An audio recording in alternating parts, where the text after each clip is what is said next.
다 함께 사도신경 하심으로 2024년 7월 18일 목요일 온라인 아침 기도회 하나님께 올려드리겠습니다. 전능하사 천지를 만드신 하나님 아버지를 내가 믿사오며 그 외아들 우리 주 예수 그리스도를 믿사오니 이는 성령으로 잉태하사 동정녀 마리아에게 나시고 본디오 빌라도에게 고난을 받으사 십자가에 못 박혀 죽으시고 장사한 지 사흘 만에 죽은 자 가운데서 다시 살아나시며 하늘에 오르사 전능하신 하나님 우편에 앉아 계시다가 저리로서 산자와 죽은 자를 심판하러 오시리라. 성령을 믿사오며 거룩한 공회와 성도가 서로 교통하는 것과 죄를 사하여 주시는 것과 몸이 다시 사는 것과 영원히 사는 것을 믿사옵나이다. 아멘. 찬송가 393장 찬송하시겠습니다.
하나님 아버지 감사합니다. 오늘도 또 새로운 하루를 저희들에게 허락하시고 무엇보다 주님께서 말씀을 통해서 하늘의 능력으로 저희 10년 가운데 충만하게 채우시고 믿음으로 승리의 삶을 살게 하시려고 저들을 불러주심을 감사드립니다. 주님 부르심에 오늘도 순종함으로 나와 주님께서 베푸시는 영의 양식을 받고 하루를 시작하기를 원합니다. 주님께 이 시간에 저들에게 베풀어 주시는 말씀을 통해서 주님께서 오늘도 저들을 어떤 길로 인도하시는지 바르게 알게 하시고 하시고 또 주님께서 인도하시는 길로 순종하며 나아감으로 말미암아 오늘도 주님과만 동행하며 예비하신 승리의 축복을 누리며 살게 하여 주옵소서. 감사드리오며 우리 주 예수 그리스도의 이름으로 기도드리옵나이다. 아멘. 자, 이 시간에 하나님이 주시는 말씀은 예레미야 29장 1절부터 14절까지 말씀 보겠습니다. 자, 화면을 보시면서 예레미야 29장 1절부터 함께 합독하시겠습니다. 선지자 예레미야가 예루살렘에서 이 같은 편지를 느부갓네살이 예루살렘에서 바벨론으로 끌고 간 포로 중 남아있는 장로들과 제사장들과 선지자들과 모든 백성에게 보냈는데, 그때는 여고니아 왕과 왕후와 궁중 내시들과 유다와 예루살렘의 고관들과 기능공과 토공들이 예루살렘에서 떠난 후라. 유다의 왕 시드기야가 바벨론으로 보내어 바벨론의 왕 느부갓네살에게로 가게 한 사반의 아들 엘라사와 힐기야의 아들 그마랴 편으로 말하되, 만군의 여호와 이스라엘의 하나님께서 예루살렘에서 바벨론으로 사로잡혀 가게 한 모든 포로에게 이와 같이 말씀하시니라. 너희는 집을 짓고 거기에 살며 텃밭을 만들고 그 열매를 먹으라. 아내를 맞이하여 자녀를 낳으며 너희 아들이 아내를 맞이하며 너희 딸이 남편을 맞아 그들로 자녀를 낳게 하여 너희가 거기에서 번성하고 줄어들지 아니하게 하라. 너희는 내가 사로잡혀 가게 한 그 성읍의 평안을 구하고 그를 위하여 여호와께 기도하라. 이는 그 성읍이 평안함으로 너희도 평안할 것임이라. 만군의 여호와 이스라엘의 하나님께서 이와 같이 말하노라. 너희 중에 있는 선지자들에게와 점쟁이에게 미혹되지 말며 너희가 꾼 꿈도 곧이 듣고 믿지 말라. 내가 그들을 보내지 아니하였어도 그들이 내 이름으로 거짓을 예언함이라. 여호와의 말씀이니라. 여호와께서 이와 같이 말씀하시니라. 바벨론에서 70년이 차면 내가 너희를 돌보고 나의 선한 말을 너희에게 성취하여 너희를 이곳으로 돌아오게 하리라. 여호와의 말씀이니라. 너희를 향한 나의 생각을 내가 아나니 평안이요 재앙이 아니니라. 너희에게 미래와 희망을 주는 것이니라. 너희가 내게 부르짖으며 내게 와서 기도하면 내가 너희들의 기도를 들을 것이요 너희가 온 마음으로 나를 구하면 나를 찾을 것이요 나를 만나리라. 이것은 여호와의 말씀이니라. 나는 너희들을 만날 것이며 너희를 포로된 중에서 다시 돌아오게 하되 내가 쫓아보내었던 나라들과 모든 곳에서 모아 사로잡혀 떠났던 그곳으로 돌아오게 하리라. 이것은 여호와의 말씀이니라. 아멘. 여러분, 어제 본문 말씀은 거짓 선지자와 참 선지자에 대한 내용이었습니다. 당시의 선지자들의 예언은 오늘날 설교라고 할 수 있을 겁니다. 특별히 거짓 선지자 하나냐가 확신에 차서 하나님께서 바벨론의 멍에를 매지 않게 하실 것이라는 설교를 들었던 대부분의 사람들이 아마 아멘 했을 겁니다. 감동을 받았을 겁니다. 반면에 예레미야는 하나님의 전하라고 하는 말씀을 가감없이 전합니다.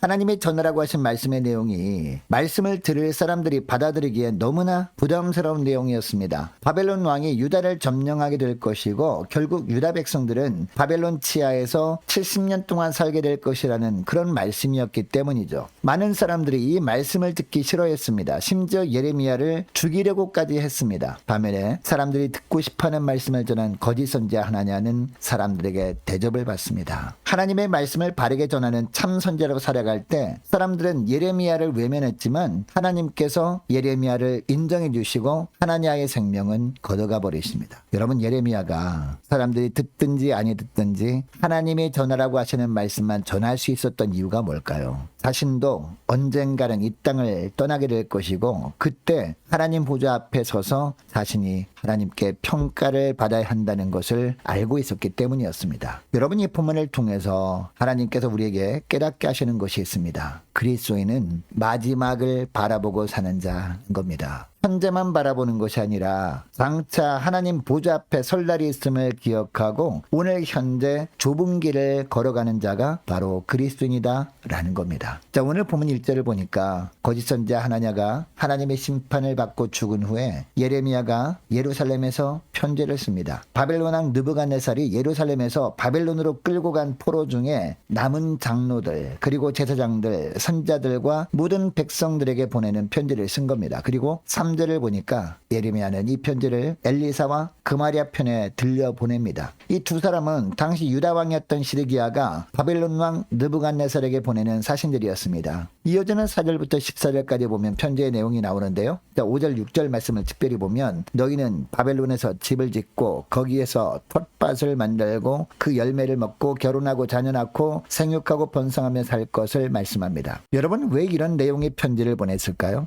하나님께서 정하신 바벨론 바벨론 포로 기간이 70년이나 되었기 때문입니다. 당시 거짓 선자들은 2년 만에 바벨론에서 예루살렘으로 돌아오게 될 것이라고 외쳤지만 아니었던 겁니다. 자, 7절을 보니까 두 번째 편지 내용이 나옵니다. 너희는 내가 사로잡혀 가게 한 그 성읍의 평안을 구하고 그를 위해 여호와께 기도하라. 이는 그 성읍이 평안함으로 너희도 평안할 것임이라 라고 합니다. 여러분, 이 구절을 보면 그 성읍의 평안을 구하고 그를 위해 기도하라 라고 합니다. 어떻게 보면 적국을 위해 기도하라 라는 말씀이죠. 그러나 생각을 달리해서 보면 하나님께서 어디에서 살게 하시든지 그 거주하는 곳의 위정자들을 위해서 기도하라는 그런 의미입니다. 이 말씀을 오늘날 우리에게 적용하면 어떤 의미로 받아들일 수 있을까요? 우리가 발을 딛고 사는 이 세상 나라를 위해서 기도하라 라는 말씀인 겁니다. 왜냐? 우리가 속한 나라가 평안해야 교회가 평안할 수 있기 때문이죠. 그리고 이 나라 이 땅을 하나님께서 돌봐주셔야 우리도 하나님의 뜻에 따라 평안하게 살면서 하나님의 주신 사명인 복음도 이 땅에서 자유롭게 전하며 살 수 있기 때문입니다. 그러니까 우리가 이 땅을 위해서 기도해야 되는 것은 이 나라가 잘 되는 것이 하나님의 뜻이기 때문이 아니라 이 땅에 사는 교회와 하나님의 자녀들에게 하나님의 관심이 있기 때문입니다. 자, 오늘 본문에서 예레미야가 바벨론에 끌려가서 전쟁 포로 신분으로 살고 있던 유다 백성들에게 바벨론을 위해서 기도하라고 하신 것도 같은 의미예요. 바벨론이 잘 되는 것이 하나님의 뜻이기 때문이 아니라 바벨론에서 거하고 있는 언약 백성들에게 하나님께서 관심이 있으셨기 때문이라는 겁니다. 자, 8절 9절 말씀도 보면요, 예레미야가 쓴 편지 세 번째 내용이 나오는데 거짓 선지자의 미혹에 주의하라 라고 합니다. 또 뭐라고 합니까? 너희 중에 있는 선지자들에게와 점쟁이에게 미혹되지 말며 너희가 꾼 꿈도 고지 듣고 믿지 말라. 내가 그들을 보내지 아니하였어도 그들이 내 이름으로 거짓을 예언함이라. 여호와의 말씀이니라 라고 합니다.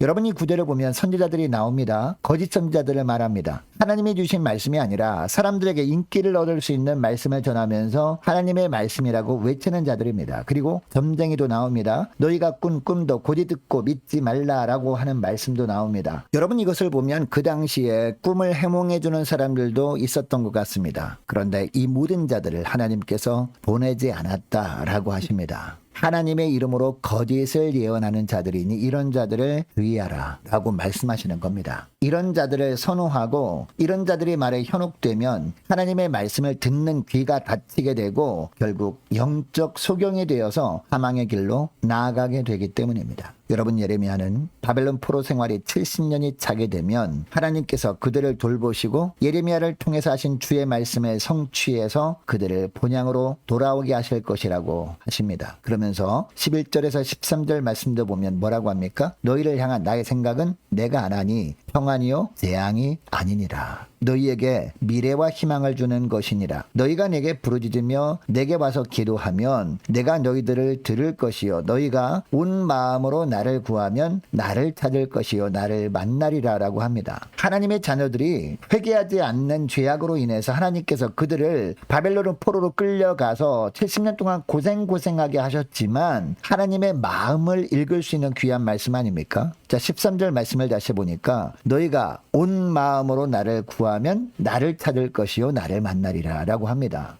여러분, 이것을 통해서 알게 되는 사실이 있습니다. 하나님의 계획은 선하시고 기뻐하시고 온전하시다는 사실입니다. 하나님은 세상에서 택한 백성들을 돌보시고 마침내 그들에게 영광스러운 하나님의 나라를 선물로 안겨주시는 분이라는 사실입니다. 여러분, 이것이 남은 성도들의 마지막 해피엔딩입니다. 이 은혜 때문에 오늘도 우리는 고난 가운데서도 절망하지 않고 믿음으로 살아가야 하는 겁니다. 자, 오늘 말씀을 기억하고 이 시간에 함께 기도할 때 이렇게 기도했으면 좋겠습니다. 하나님, 세상 모든 사람들이 자신이 원하는 것만 추구하는 넓은 길로 가는 상황에서도 저희들만큼은 하나님께서 인도하시는 길, 좁은 길, 생명의 길로 걸어가기를 원합니다. 하나님의 주신 고난이라면 절망하기보다 시련의 기간 동안 거짓 말씀에 현혹되지 않고 주님이 회복시켜 주실 때까지 잠잠히 기도하며 주님만을 신뢰하며 주님의 말씀만 따라가는 복된 저희를 되게 해달라고 간절히 이 시간에 기도하기를 원합니다. 계속해서 기도할 것은 오늘 목요일입니다. 목요 전도단 위해서 함께 기도하기를 원하고 기도로 깨어있는 성도들 되게 해달라고 간절히 기도하길 원합니다. 기도할 때마다 주님께서 예비해 놓으신 바른 영적 분별력 가지고 살아가는 모든 구역 식구들과 자녀들 되도록 함께 기도하기를 원하고 유초등부, 중고등부, 청년부 정보를 위해서 남녀 전도회와 각 구역을 위해서 함께 기도하기를 원하는 것은요, 주일마다 진행되고 있는 유초등부 여름 성경학교를 위해서 함께 기도하기를 원하고, 오늘까지 진행되는 청년부 수련을 위해서 함께 기도하기를 원합니다. 중고등부 예배 회복을 위해서, 남녀 전도회 여름 행사를 위해서 함께 기도하기를 원하고, 또 많은 환우들이 있습니다. 환우들 위해서 함께 기도하기를 원합니다. 군복무 중인 유호성 형제를 위해서, 취업을 앞둔 청년들을 위해서, 선교사님들 가정들과 나라와 민족과 교회의 앞날을 위해서 저와 여러분이 가지고 나온 기도 제목을 놓고 우리 함께 기도하기를 원합니다. 기도하겠습니다.